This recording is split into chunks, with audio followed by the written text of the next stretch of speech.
चलिए, last time जो मैंने पढ़ाया था we were on cell and its functional and operational units, यानी कि ऑर्गेनेलीज वगैरह जितनी थी वो सब हमने स्टडी की थी। याद आया सबको? सबको याद है? एवरीवन रिमेंबर्स दैट और not? Those who were present in my class, remember one thing कि जब आप सेंट्रीफ्यूगेशन करते हैं तो ऐसा नहीं होता कि आप सैंपल ऐसे एक रोटर में डालते हैं, टेस्ट ट्यूब में डालते हैं, उसे घुमाते हैं और वो अपने आप स्पिन ऑफ होके बाहर आ जाता है। There is a very complex, tedious yet very interesting procedure regarding that. So today we're going to do this thing, we're going to study this thing about subcellular fractionation, about subcellular fractionation. This is at the essence of beta, at the heart of biochemistry. देखो, biochemistry में हम जैसे पढ़ते हैं कि glycolysis हो रहा है, टीसीए साइकिल हो रही है, ये हो रहा है, वो हो रहा है, everything that all is happening inside the cell. I hope each and everyone comprehends this thing. वो सबको पता है कि वो सेल के अंदर हो रहा है. Now, without breaking opening of the cell, studying each and every organelle, transport inside it, we cannot actually completely comprehend कि actually में ये कहाँ पे क्या चीज़ हो रही है. So it's a very tedious and yet very interesting procedure, which is called subcellular fractionation.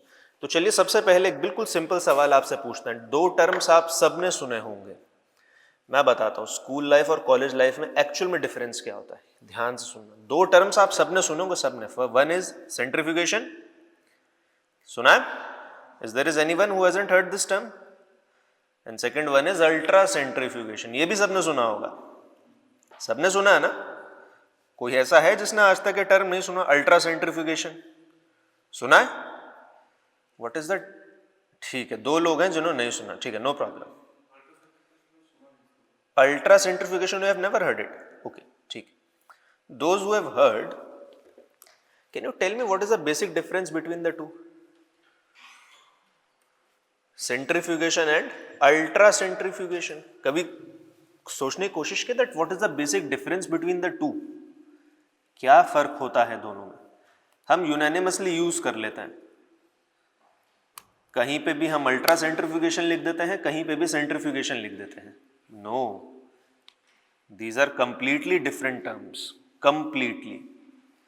दोनों का अपना अलग पर्पस होता है. किसी को पता है क्या होता है? बोलो, पता है किसी को? देखो, centrifugation involves, just in a layman terms I am telling you, जिनको नहीं पता वो भी सुने कि सेंट्रीफ्यूगेशन और अल्ट्रा सेंट्रीफ्यूगेशन में फर्क क्या होता है. In centrifugation the force, the centrifugal force और द जी फोर्स और the relative centrifugal force RCF, it is very low. It is low. क्या होती है? कम होती है. The G force is less, around 5000 10,000 इतने जीज की फोर्स होती है. जी हेयर स्टैंड्स फॉर, वही फिजिक्स वाला ग्रेविटेशनल कांस्टेंट के बाद वो कौन सा छोटा वाला जो जी होता है ना, एक्सेलरेशन ड्यू टू ग्रेविटी. हाँ, तो उसको हम कैलकुलेट करते हैं ना बेटा, जी फोर्स. एविएशन वगैरह में बॉयज गेम में हम अगर खेलते होगे तो उसमें देखा होगा ना, जी फोर्स होती है. अगर वॉर गेम्स वगैरह खेलते हो तो उसमें होता है, there is a mechanic in that. But what happens in ultra centrifugation? But what happens in ultra centrifugation, beta? The force of centrifugation or the G force, or which we say the RCF, relative centrifugal force, it is up to not up to, it roughly starts from 90,000 1 lakh Gs. यानी कि acceleration due to gravity से मान लीजिए अगर 1 G force लग रही है, मान लो अगर मैं यहाँ से गिरा तो मेरे पे कितनी फोर्स लगेगी? 1 G, which is equivalent to acceleration due to gravity. लेकिन अगर मैं यहां से गिरूं और मुझ पर उसकी 1 लाख टाइम फोर्स लगे, कितनी लगे? तो बेटा इतनी फोर्स लगती है उस सेंट्रीफ्यूगल, उसमें अल्ट्रा सेंट्रीफ्यूगेशन में. So that is the difference between centrifugation and ultra centrifugation. Why this difference is there? देखो, जो हेवियर पार्टिकल्स होते हैं, हेवियर पार्टिकल्स, ब्लड का बेटा आपने कभी देखा है सेंट्रीफ्यूगेट करके प्लाज्मा, सीरम और फॉर्म्ड कॉन्स्टिट्यूएंट अलग होते हुए देखा वाइल में कभी? हिमेटोक्रिट नीचे सेटल हो जाता है, सीरम ऊपर रह जाता है, वाइल में देखा? वो एक लो जी फोर्स यानी कि जस्ट सिंपल सेंट्रीफ्यूगेशन से अलग हो जाता है, because cells are heavy, RBC, WBC, platelets, these are heavy. लेकिन इन सबको, खास तौर पे इन सबको सेपरेट करने में बहुत ताकत लगती है, because these are very lighter particles, these are very very lighter particles, very light particles. आप ब्लड में से बेटा आरबीसी तो सेपरेट कर सकते हो आराम से, you can easily separate out RBC और एनीथिंग एल्स, प्लेटलेट। लेकिन उस आरबीसी के अंदर जो छोटे छोटे ऑर्गेनेलीज हैं, राइबोसोम्स हैं, those are so small, so light in weight कि वो 10,000 20,000 जी की फोर्स से तो बेटा हिलेंगे भी नहीं। यू रिक्वायर 2 लाख 3 लाख इतना जी फोर्स आपको लगाना पड़ेगा, तब जाके वो सेपरेट आउट होना शुरू होंगे। So for that we require ultracentrifugation. For that we require, यानी कि अगर मैं आपको एक ब्लड का सैंपल दूं तो बेटा आरबीसी तो सेंट्रीफ्यूगेशन से अलग हो जाएगी, RBC can be separated via centrifugation, plasma serum अलग हो जाएगा, सेंट्रीफ्यूगेशन से आरबीसी हिमेटोक्रिट बन के सेपरेट हो जाएगी। But if you want to separate that ribosome in that RBC from the rest of the fraction, you need ultracentrifugation, you need ultracentrifugation. So this is the process, or you can say this is the fundamental difference between the two processes, centrifugation and ultracentrifugation. Centrifugation में क्या होता है? G force is less, G force is usually used to separate larger particles, usually used to separate larger particles. What is ultracentrifugation? The G force is very high, the G force is and used to separate smaller subcellular fractionations. ठीक, चलो देखते हैं इन सब का बेटा densities लिख लीजिए, जितना ये है इसको लिख लीजिए।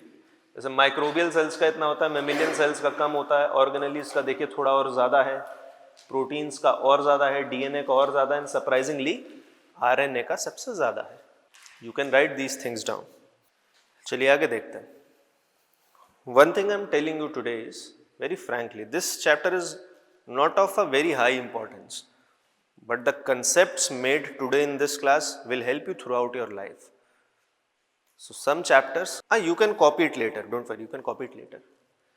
Remember, some classes are meant for excelling in the further classes, they are not meant directly for examination purposes. Remember that thing.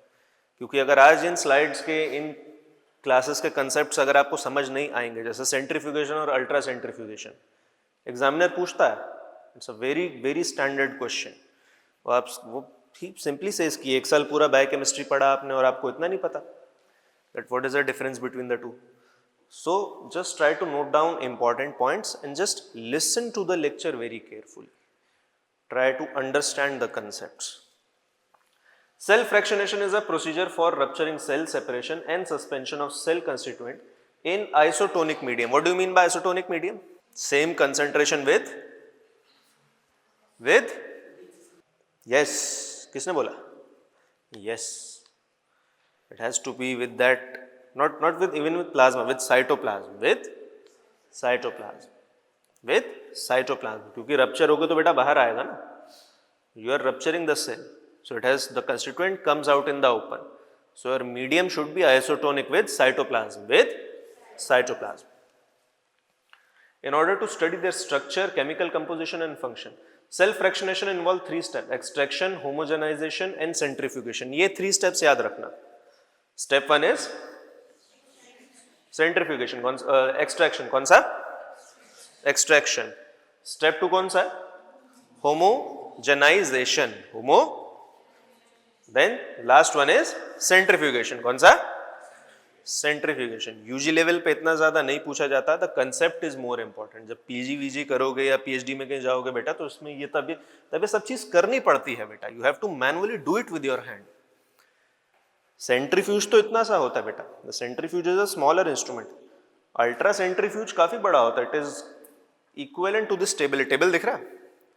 दिख रहा है रखा वो ऊपर बेटा, इतना बड़ा होता है अल्ट्रा सेंट्रीफ्यूज, जिसमें वैक्यूम होता है, तकरीबन -4 डिग्री से लेकर -40 तक इतना उसका टेम्परेचर होता है. There are many settings for that.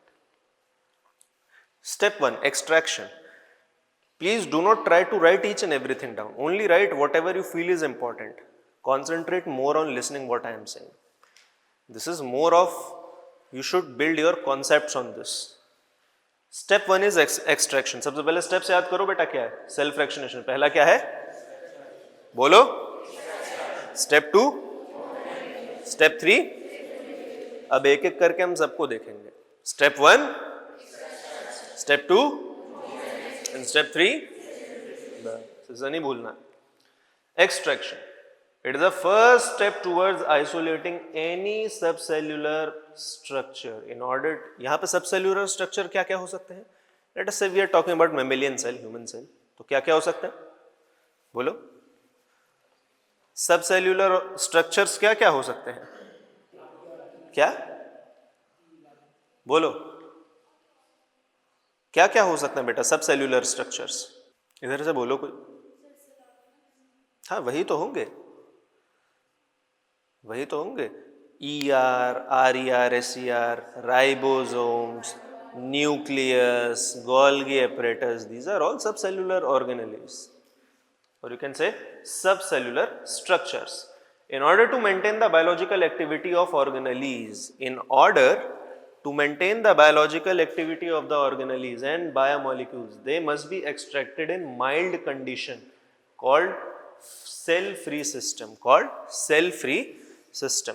अब ऐसा ना हो कि आपने न्यूक्लियस एकदम बाहर निकाला उसे स्टडी करने के लिए and the nucleus has gone bizarre, एकदम फट गया, टूट गया, सब कुछ हो गया. No, our thing is that we need to extract it intact as much as possible. Then next, for these the cells और tissues are suspended in solution of appropriate pH and salt content, usually isotonic sucrose 0.25 mole per litre at 0 to -40 degree Celsius. बेटा ये line पूरा लिख लीजिए exact. Sucrose का concentration याद कर लीजिए और टेम्परेचर याद कर लीजिए. Why there is appropriation of pH? देखो अगर पीएच में चेंज रहेगा, if there is a change in pH, जो भी एंजाइम्स बायोमोलिक्यूल्स बाहर आ रहे हैं and they are not at their optimum pH, they will get denatured. They will get, ultimately क्या होगा, जो स्टडी हम करना चाह रहे हैं वो स्टडी नहीं कर पाएंगे, because their biological activity will get hampered. Their biological activity will get hampered. दूसरा, सॉल्यूशन आइसोटोनिक या उसके आसपास ही क्यों होना चाहिए? So that there is minimal damage due to osmosis. There is minimal damage due to osmosis. से minimal damage हो, पहली बात तो हो ही ना, हमारी कोशिश यही होती है, इसलिए आइसोटोनिक सुक्रोज लिया जाता है. और salt content, What do you mean by salt content? Salt content भी ऑस्मोसिस ही कंट्रोल करने के लिए किया जाता है, लेकिन इसके और भी बहुत सारे ग्रेडियंट्स का फंक्शन होता है जो हम अगली स्लाइड्स में देखेंगे. Steps of cell fractionation and ultra centrifugation. याद रखना बेटा, आरबीसी सेंट्रीफ्यूगेशन से सेपरेट हो सकती है, okay, but if you want to extract that ribosome out of that RBC, those enzymes out of RBC, you need ultracentrifugation. You need ultracentrifugation. चलो सबसे पहले देखते हैं cell fractionation. Tissue to be studied is cut into small pieces and placed into a ice cold isotonic buffer solution. ठीक है, या नीचे लिखा भी है बेटा ice cold क्यों? To stop enzyme activity. To stop enzyme activity. एक तरह से आप सेल को फ्रीज कर लेते हैं, यानी कि सेल जिस स्टेट में था उसी स्टेट में रुक जाएगा. कभी किसी ने ब्लड ग्लूकोज एस्टिमेशन के लिए सैंपल दिया? किसी ने दिया? किसी ने घर में देखा होगा ब्लड ग्लूकोज सैंपल के लिए कि पेरेंट्स का या एल्डर्स का सैंपल लिया जाता है, तो जो फ्लोराइड वायल होती है ना, fluoride vial, it is a specific vial. Grey colour cap वाली वायल देखिए, it is called fluoride vial. उसमें फ्लोराइड कॉन्सेंट्रेशन ज्यादा रहता है, सोडियम फ्लोराइड या पोटेशियम फ्लोराइड हम डाल के रखते हैं. Why? Because that inhibits enzyme enolase. कौन सा इनोलेज? कहां पड़ा? ग्लाइकोलाइसिस में. कहां पे? क्योंकि अगर ग्लाइकोलाइसिस चलता रहेगा तो बेटा शुगर पायरुवेट बनता रहेगा, तो जो एक्चुअल शुगर वैल्यू है बेटा वो थोड़ी कम मिलेगी हमें, क्योंकि ब्लड सैंपल से शुगर कंज्यूम होती जा रही है.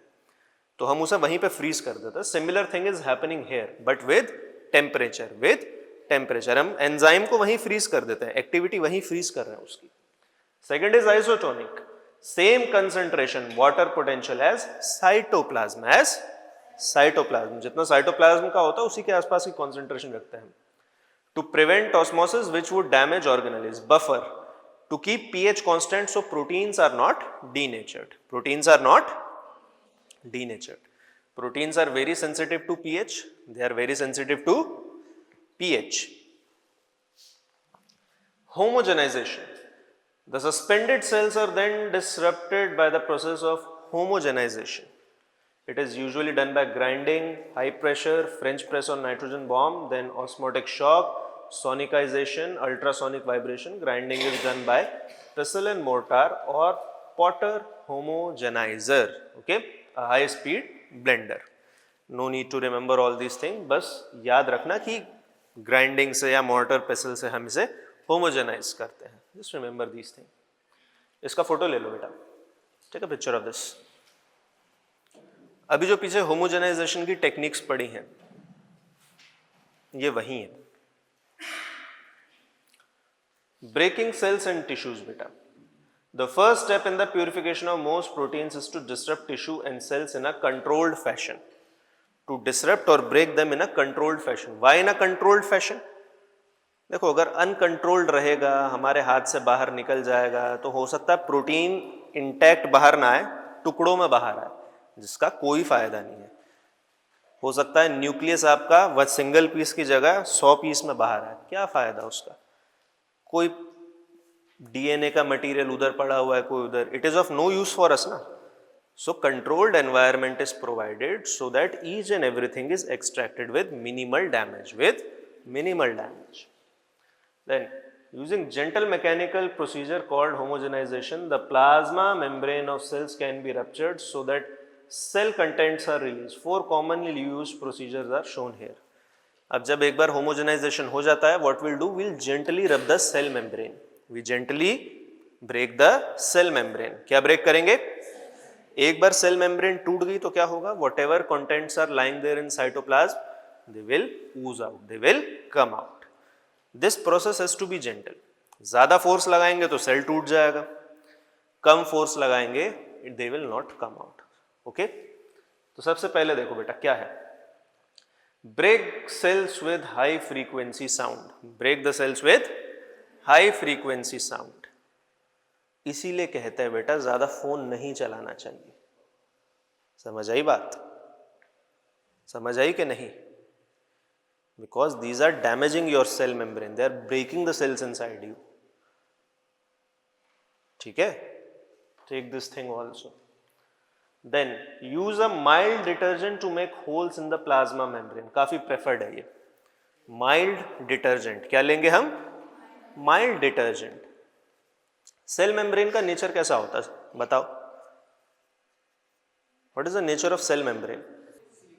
नॉट परमिएबिलिटी नहीं बेटा. अगर मैं डिटर्जेंट नाम ले रहा हूं, यू शुड, हाँ, because it has lipid bilayer. कैसी है? Lipid bilayer that can be easily broken और dissolve at points using detergents. Mild detergents. क्या? Mild detergents. तो जहां जहां पे जगह जगह पे सेल मेम्ब्रेन रप्चर हो जाएगी, लिपिड बायलेयर रप्चर हो जाएगी, the contents will start to ooze out और flow out. 3. Force cell through a small hole using high pressure. पीछे पढ़ा था ना फ्रेंच प्रेस और नाइट्रोजन प्रेस जो था, ये वही है. Last but not the least, shear cell between a close fitting rotating plunger with a thick wall of a glass vessel. UG level पे नहीं आता. Now, a particle, whether it is a precipitate, a macromolecule or a cell organelle, is subjected to centrifugal force when it is rotated at high rate of speed. The centrifugal force is denoted by the equation. पढ़ो क्या है ये? m omega square. I hope everyone is familiar here. Omega क्या होता है? Angular velocity होता है ना, angular velocity. Where F is intensity of the centrifugal force, m is effective mass of the sedimenting particle, omega is angular velocity of rotation and r is distance of the migrating particle from central axis of rotation. From central axis of rotation. थोड़ा सा physics भी है इसमें. Average angular velocity radians per second 2 pi revolution per minute upon 60. ये omega की value है. Revolution है revolution पर मिनट. बेटा ऐसे लिख लो. ये सेंट्रीफ्यूगेशन का बेसिक प्रिंसिपल होता है. It applies to both general centrifugation and ultra centrifugation. It applies to both. बेटा you do not have to click this thing, you have to write it in your copies. सबसे पहले हमने देखा step 1 extraction, then step 2 was homogenization. Now we are proceeding to centrifugation. We are proceeding to centrifugation. बेटा UG level पे अगर आपको ये 3 steps याद है and if you can briefly explain them, congratulations, you are through. ठीक है. इसीलिए इस पर ज्यादा मैंने पीपीटी इतना सब्जेक्टिव नहीं बनाया. ये बहुत वाइड टॉपिक है, बहुत वाइड. बिल्कुल यूजी लेवल पे रखा है, टोटली कॉम्प्रिहेंसिव, एकदम छोटा. किस किसने सेंट्रीफ्यूगेशन देखा है या सेंट्रीफ्यूज देखा है? Who has seen a centrifuge? किसी ने नहीं देखा. सेंट्रीफ्यूगेशन होते हुए नहीं देखी, किसी ने नहीं देखी. नहीं, रियल लाइफ में नहीं देखा. हाँ, चलते हुए नहीं देखा कभी, एक्सट्रैक्ट होते हुए. ठीक है, मैं बात करता हूं. Will make sure that you see that thing. Until and unless you don't see things with your own eyes, ना, no lecture, no video can explain things. अपने आँख से सब कुछ देखा करो. Done? Now, a more common measurement of G is relative centrifugal force, RCF. It is defined by RCF equals, यहाँ पे रुक जाओ, 2 मिनट के लिए पेन रखो. The G force which I was discussing about in the first phase, the differential part between centrifugation and ultracentrifugation, ये उसका formula है बेटा. This is the formula. 1.119 क्या है ये? बोलो. 1.119 into 10 raised to the power minus 5. 10 raised to the power minus 5 multiplied by RPM. multiplied by RPM. कितने RPM पे वो घूम रहा है? Multiply RPM square, sorry RPM square multiplied by square of the RPM multiplied by and multiplied by R. यहां पे ये R क्या है पता है? किसको पता? Radius of what? Yes, it is the radius of axis of centrifugation. बेटा बहुत लोग क्या करते हैं, इसको लिख देते हैं जैसे सेडिमेंटिंग पार्टिकल्स है कुछ. No, it is the radius of rotation. बेटा जितना जो रोटेट हो रहा है, जो भी सेंट्रीफ्यूज का रेडियस है, ये वो है. And that too in centimeters. That too in centimeters. Remember this thing. इस फॉर्मूला को लिखो और इसे याद रखने से भूलना नहीं है.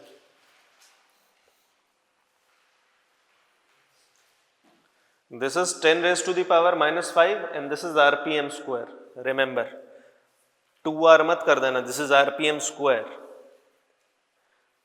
This equation relates RCF to revolutions per minute of the sample. Equation dictates that the RCF on a sample will vary with R.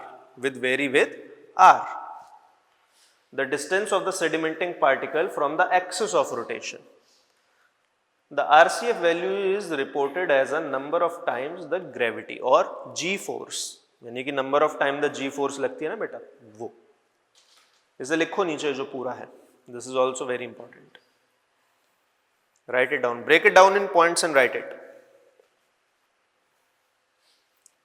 Last class में जब हमने पढ़ा था कि nucleus, nucleolus, chromosomes, ribosomes, everything, beta everything of all of those organelles, it is studied using this technique, the technique of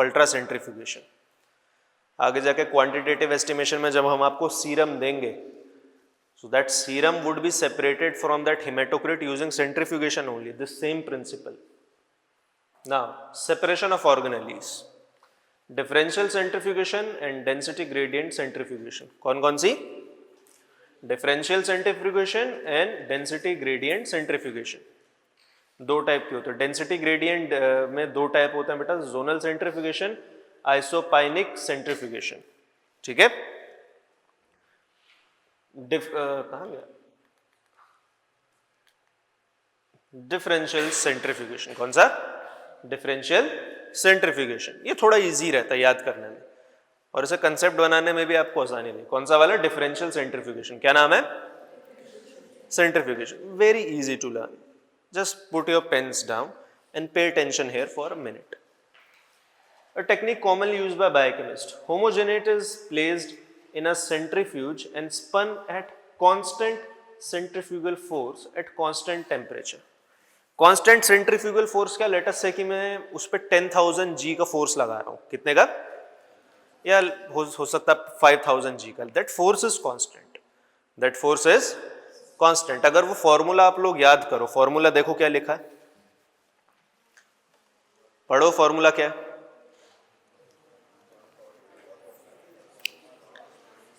अगर मुझे मान लो किसी सॉल्यूशन पे या किसी होमोजेनेट पे जी फोर्स बदलना है, क्या बदलना है, तो मैं इसमें क्या चेंज कर सकता हूं कि जी फोर्स बढ़ या घट सकता है. देखो क्या आर कैसे चेंज होगा बेटा? हाँ, ओमेगा. और you can say RPM. You can say RPM.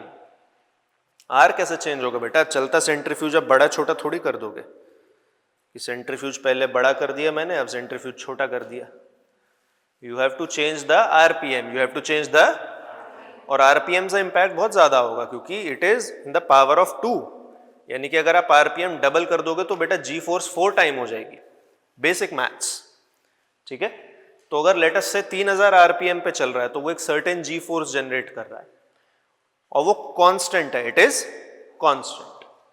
After some time a sediment forms at the bottom of the centrifuge called pellet and overlying solution called clear supernatant. The overlying solution is then placed in another centrifuge tube which is then rotated at higher speeds. Latest से मैंने सबसे पहले centrifuge को 10,000 जी force पे घुमाया. किस पे घुमाया? अब इतने जी फोर्स पे क्या हुआ? फॉर एग्जाम्पल लेटेस्ट से न्यूक्लियस सेपरेट आउट हो गया. क्या हो गया? न्यूक्लियस सेपरेट आउट हो गया. राइबोसोम, लाइसोसोम, माइटोकॉन्ड्रिया, वो सब तो अभी भी अंदर ही है ना. वो इतने जी फोर्स पे तो सेपरेट नहीं होंगे ना. लेकिन न्यूक्लियस उनमें से अभी बाहर आ गया. अब मैं जी फोर्स बढ़ा के लेटेस्ट से 20,000 कर रहा हूं. कितना? 20,000. अब इतने पे माइटोकॉन्ड्रिया भी बाहर आ गया. तो अब न्यूक्लियस बाहर आ चुका है, माइटोकॉन्ड्रिया बाहर आ चुका. अंदर क्या बचा? ईआर बचा है बेटा, गोल्गी अपरेटस बचा है, जो इतनी जी फोर्स पे भी बाहर नहीं आएंगे. तो धीरे धीरे मैं जी फोर्स बढ़ाता चला जाता हूं और एक एक ऑर्गेनेली बाहर आती चली जाती है. This is called differential centrifugation. क्या कहते हैं? Differential centrifugation. Differential centrifugation. और आरपी जी फोर्स कंट्रोल करने का बेस्ट मेथड क्या है? To control the RPM. To control the RPM. आप आरपीएम बढ़ाते जाइए, एक एक करके पेलेट्स बाहर आते जाएंगे. और याद रखना सबसे पहले न्यूक्लियस ही आया क्योंकि न्यूक्लियस सबसे हैवी होता है and it is the most easiest to separate. Most easiest to separate because it's the heaviest. Ribosomes बाहर निकालने में जान निकल जाती है. इसका पिक्चर ले लो बेटा. Take a picture of this. ये देखो, सबसे पहले हमने एक क्रूड होमोजेनेट लिया. उससे जितना ये कनेक्टिव टिश्यू वगैरह होता है, जैसे क्योंकि आपने सीधा टिश्यू को क्रश किया तो कनेक्टिव टिश्यू और जितने रेमनेंट्स होते हैं वो सब सेपरेट कर लिए फिल्ट्रेशन से. आफ्टर दैट आपने इसे 600 G पे 10 मिनट्स तक घुमाया तो उसमें क्या निकल गया? देखिए, न्यूक्लियाई. फिर आपने ऐसा फर्दर 15,000 G पे घुमाया तो क्या निकल गया? Mitochondria, chloroplast, lysosome. फिर आपने 1,00,000 G पर घुमाया, यानी कि अब यहां पर अल्ट्रा सेंट्रीफ्यूगेशन होने लगी. क्या होने लग गई? Ultra centrifugation. तो क्या क्या बाहर आ गया? देखो बेटा, plasma membrane, microsomal fraction and ER, large polyribosomes. Large polyribosomes. आगे जेनेटिक्स में पढ़ना बेटा क्या होता है पॉलीराइबोसोम्स. उसके बाद आपने राइबोसोमल सब यूनिट्स निकालने के लिए बेटा इसे 3 लाख जीस पे घुमाया, कितने पे? Just imagine how fast that thing would be rotating, ठीक है। देन सॉल्यूबल, जब सब कुछ निकल गया तो बेटा क्या बचा? खाली सॉल्यूबल पार्ट ऑफ साइटोप्लाज्म। जब सारी ऑर्गेनेलीज बाहर आ गई, सेल मेम्ब्रेन बाहर आ गई, सब कुछ बाहर आ गया, तो क्या बचेगा खाली फ्रैक्शन में? साइटोप्लाज्म। क्या बचेगा? So you can study cytoplasm using this technique, okay. Sedimentation sequence बस ये लिख लो बेटा, जहां स्पीड कम रहती है तो बेटा साइज क्या होता है? लार्ज। इधर यहाँ पे ये बाहर आने लग जाते हैं, तो जैसे जैसे स्पीड हाई होती चली जाती है उसके बाद बेटा स्मॉल पार्टिकल्स जो हैं बाहर आने लगते हैं। That means for heavier particles you require low speed, for lighter particle you require high to very high speeds. इसलिए जो बहुत छोटे छोटे बेटा बैक्टीरियोफेज वगैरह होते हैं या प्रायंस वगैरह होता है ना, बहुत बहुत छोटे छोटे, तो बिल्कुल जिसे कहना चाहिए मतलब सेपरेट बहुत डिफिकल्ट होता है, उनको अल्ट्रा सेंट्रीफ्यूगेशन से ही सेपरेट आउट किया जाता है। उसमें टेक्निक आप जो मर्जी लगा ले, डिफरेंशियल लगा लें या दूसरी लगा लें। अब अगला आता है बेटा डेंसिटी ग्रेडियंट सेंट्रीफ्यूगेशन। क्या? Density gradient centrifugation sorry, mainly used to purify viruses, ribosome membranes, viruses, ribosomes and, यानी कि बहुत हल्की चीज है, बहुत ही हल्की चीज है। Mainly used to purify viruses, ribosomes and membranes. Remember this thing. A sucrose density gradient is created by gentling overlaying lower concentration of sucrose on higher concentration in centrifuge tubes. In centrifuge tubes. अब ये कैसे होता है बेटा? मान लो सबसे नीचे मैंने जो सॉल्यूशन डाला सुक्रोज का, उसकी कंसंट्रेशन कितनी है? 2 मोल पर लीटर। कितना? 2 मोल पर लीटर। उसके ऊपर मैंने सुक्रोज का एक सॉल्यूशन है, उसकी लेयर बने, उसकी कंसंट्रेशन कितनी है? 1.75 मोल पर लीटर। कितना? 1.75 मोल। ऐसे करते करते करते करते करते ऊपर तक, लास्ट तक जब मैं आ रहा हूं तो सबसे ऊपर जो लेयर है उसका कॉन्सेंट्रेशन हम रखेंगे फॉर एग्जांपल 0.1 या 0.001 मोल पर लीटर। तो नीचे से ऊपर बेटा कंसंट्रेशन घटती जाती, तो इसको कहते हैं कॉन्सेंट्रेशन ग्रेडियंट। क्या कहते हैं? जैसे मान लीजिए एक टेस्ट ट्यूब है या वाइल है, तो यहाँ पे 2, 1.8, 1.6 ऐसे करते करते करते ऊपर तक आ गया, और यहाँ पे कितना रह गया? 0.01 या इससे भी कम, as per our requirement, as per our requirement. The particle of interest are placed on top of the gradient. अब पूरा ग्रेडियंट जब बन गया है ना बेटा, तो जो भी पार्टिकल ऑफ इंटरेस्ट है वो सबसे ऊपर रखा जाता है, सबसे ऊपर, एंड इट इज सेंट्रीफ्यूज्ड। अब देखो क्या होता है। The particle travel through the gradient until they reach a point at which their density matches with the density of surrounding sucrose. इसको लिखो बेटा इस लाइन को। This is the principle of this thing, density gradient centrifugation. Separation कैसे होता है? When density of the particle matches density with the sucrose gradient. Density of the particle matches with density of sucrose gradient. बस ये इसका principle है। Separation takes place. Studying extraction was simple, studying homogenization was simple, but studying centrifugation requires a bit of attention. ठीक है, तो जो 3 steps होते हैं उन तीनों को याद रखना, एक्सट्रैक्शन, होमोजेनेशन, सेंट्रीफ्यूगेशन। अभी क्या पढ़ रहे हैं बेटा? सेंट्रीफ्यूगेशन पढ़ रहे हैं। These are different types of centrifugation techniques. अगर आप खाली डिफरेंशियल सेंट्रीफ्यूगेशन भी याद रखने में कामयाब रहे, very good, okay. It's a bit hard topic and इसकी प्रैक्टिकल और थ्योरेटिकल एप्लीकेशन यूजी लेवल पे काफी कम होती है, इट इज वेरी लेस। लेकिन ये वो टॉपिक्स हैं बेटा which forms the building blocks of your further studies. कोई आपसे पूछ ले कि आप सेल को ऐसा स्टडी करते हैं, ये करते हैं, प्रोसीजर बताइए क्या यूज करते हैं आप, तो क्या बोलेंगे आप? कि सर वो ब्लड ट्यूब में डाल के ऐसे ऐसे घुमा देते हैं, वो 0 दे के चला जाएगा। आपको याद रखना इस चीज को, okay. So you should know how centrifugation is performed, how centrifugation is done, और you should at least know 1 or 2 techniques. जैसे ये वाला याद रखना बहुत ईजी है, डेंसिटी ग्रेडियंट सेंट्रीफ्यूगेशन। कितना सिंपल है, जिस पॉइंट पे बेटा सुक्रोज की डेंसिटी सेपरेटिंग पार्टिकल से मैच कर जाएगी वो पार्टिकल सेपरेट हो जाएगा, दैट्स इट, सिंपल। समझ आई बात? पिक्चर ले लो इसका, पे टेंशन है, यहां देखो ऊपर की तरफ कॉन्सेंट्रेशन कम है, नीचे की तरफ कॉन्सेंट्रेशन ज्यादा है, सबको दिख रहा है, ये समझ आ रहा है सबको? अब देखो अगर ऊपर की तरफ कॉन्सेंट्रेशन कम है तो ऊपर की तरफ जो सेपरेट आउट हो रहे हैं वो क्या है? Small DNA molecules. Which one? Small DNA molecules. Which one? Small DNA molecules. The medium one are separating somewhere in between where their concentration is somewhat intermediate, and the larger ones they are getting separated out at the bottom where the concentration is highest, where the concentration is. Now let us think it in the opposite manner. Whatever DNA I am isolating at the bottom of the tube, whatever DNA I am isolating at the bottom of the tube, it is of the heaviest, the longest, and may or may not be of my interest. If I am isolating a smaller sequence, let us say I am isolating a small sequence, I won't expect it at the bottom of the test tube, I would expect it at the top of the test tube. अगर मान लो मैं कुछ बड़ा gene जिसे कहना चाहिए encode कर रहा हूं, उसको एक्सपेक्ट कर रहा हूं कि कोई बड़ी सीक्वेंस मेरे पास आए, so I wouldn't look at the top of the test tube or in the middle of the test tube. I would expect that to settle at the bottom only. So this is how separation takes place. Understood? Zonal centrifugation. It is known as band or gradient centrifugation. It relies on, ये PG में ज़्यादा आता है, तो please do not increase your blood pressure. ठीक है? एकदम से वो मत आइए. It is more of a PG concept, but still it is my duty to teach you this thing. It is known as band or gradient centrifugation. It relies on concept of sedimentation coefficient, that is movement of sediment through liquid medium. बेटा ribosome कितने उसके होते हैं prokaryote के, पता है? The prokaryotic ribosomes are 70S. S क्या होता है? What is S in that? Swedberg's constant को. Which one? Swedberg's constant. तो बेटा वो यहीं से आ रहा है, movement of sediment through liquid medium.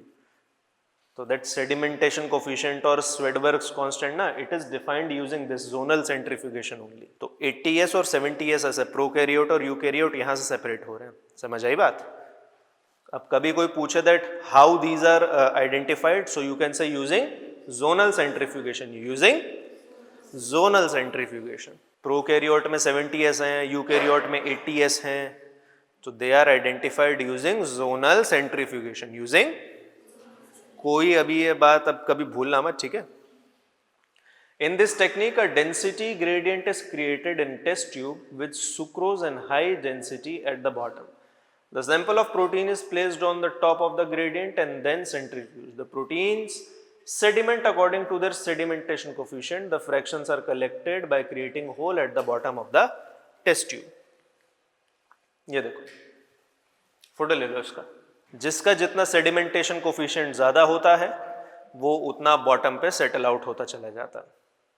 Okay, and the gradient along with sucrose we are using is cesium chloride. Which one?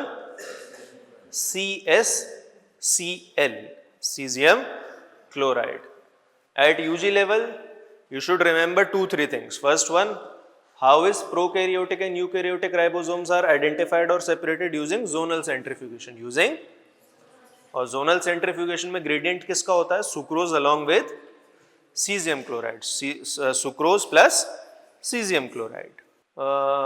Isopycnic centrifugation or density gradient centrifugation solution of the biological sample and cesium salt is uniformly distributed in centrifuge tube and rotated at ultra centrifuge. Under the influence of centrifugal force, the cesium salt distribute to form a density gradient from top to bottom.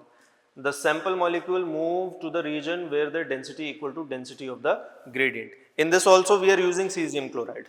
In this one also we are utilizing cesium chloride because these are part of the same family. जितना density gradient centrifugation है ना बेटा, इसका दो part है, zonal और isopycnic. Zonal and, so both are utilizing CSCl. Remember. चलिए आगे देखते हैं इसमें. ये रहा, यहाँ पे एक मॉडिफिकेशन है that we are not blatantly using sucrose, we are just using cesium chloride. We are just using cesium chloride. इसका फोटो ले लो बेटा. इन डेंसिटी ग्रेडियंट बेटा only zonal part is important. Only the zonal part is important. Done. Now we'll quickly recapitulate this thing. In part 1 of the lecture which I took earlier, I told you about subcellular organelles. कौन सी? Subcellular organelles. Name a few. समझ नहीं आ रहा कुछ.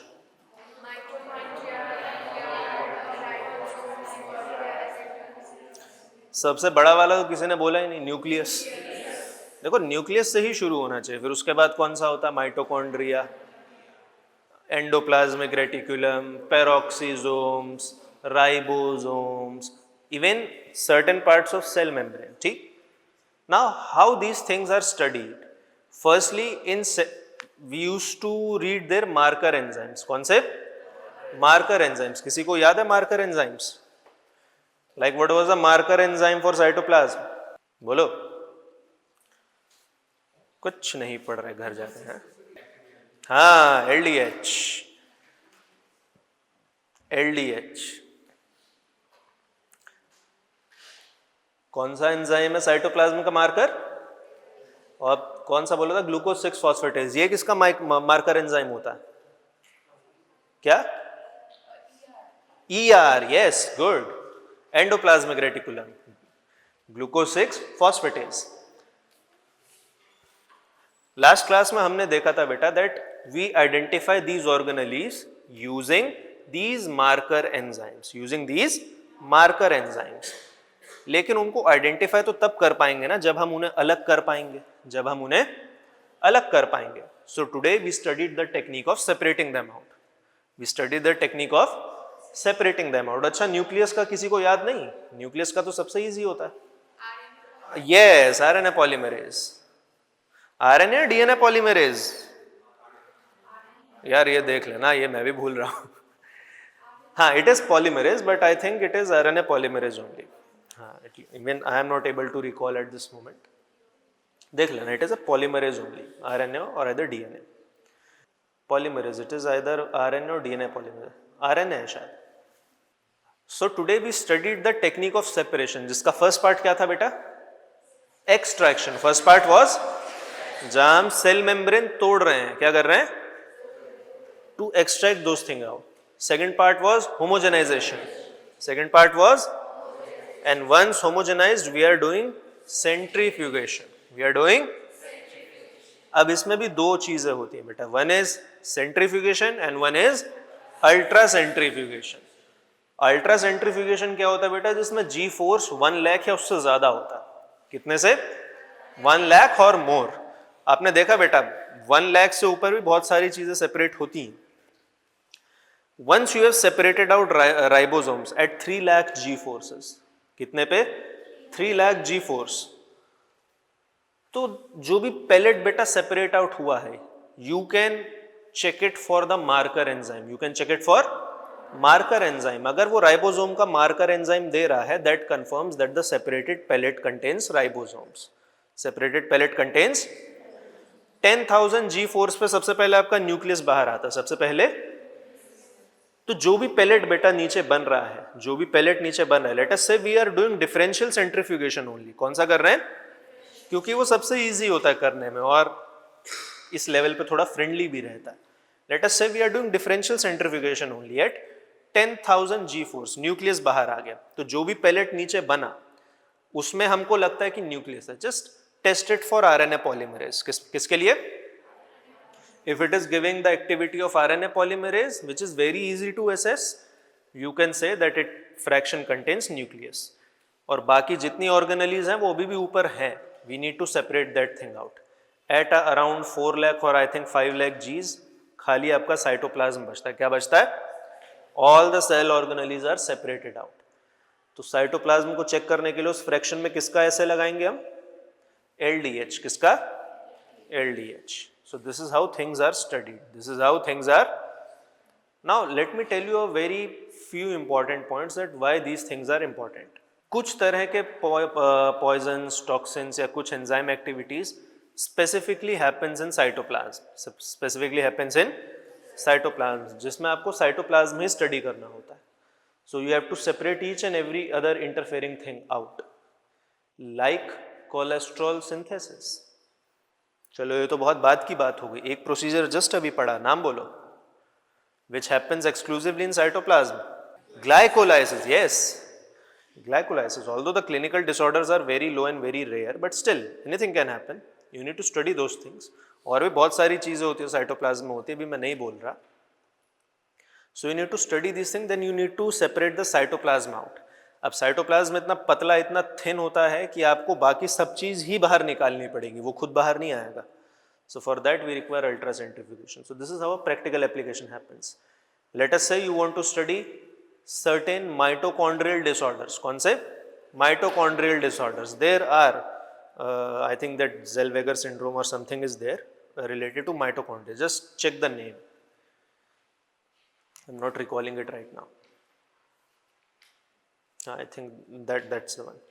So to study those mitochondrial disorders, you need to extract the mitochondria out. You need to extract the mitochondria out. तो आपको पता होना चाहिए कि कितनी G force पे, कितना अल्ट्रा सेंट्रीफ्यूज उसको करने पे माइटोकॉन्ड्रिया बाहर आएगा. At which we can study that thing out. At that stage we can make our assessment. तो ये चीज़ आपको इसलिए पता होनी चाहिए सबसे पहले कि सब सेल्यूलर फ्रैक्शनेशन क्या होता है, why it is important and how it is done. 3 part होते हैं इसके, फिर से मैं जाने से पहले रिपीट कर रहा हूँ. फर्स्ट वन इज एक्सट्रैक्शन और सेंट्रीफ्यूगेशन के 2 पार्ट होता है. कौन कौन से याद रहेगा?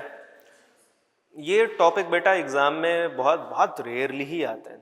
these topics are very rarely asked, but these are often a very good follow up question during vivas. इनका फॉलो अप बहुत लिया जाता है. मान लीजिए जैसे 80s 70s आप बोल दें तो फॉलो अप एग्जामिनर बहुत बार लेता है. So these are those types of chapters और classes which form the building blocks of your future. तो इसीलिए इसको ज़्यादा लिखने का इतना आज वो इम्पोर्टेंट नहीं था. Just that you need to remember this thing. Understood? Any queries? किसी का कोई क्वेरी? ठीक है, थैंक यू.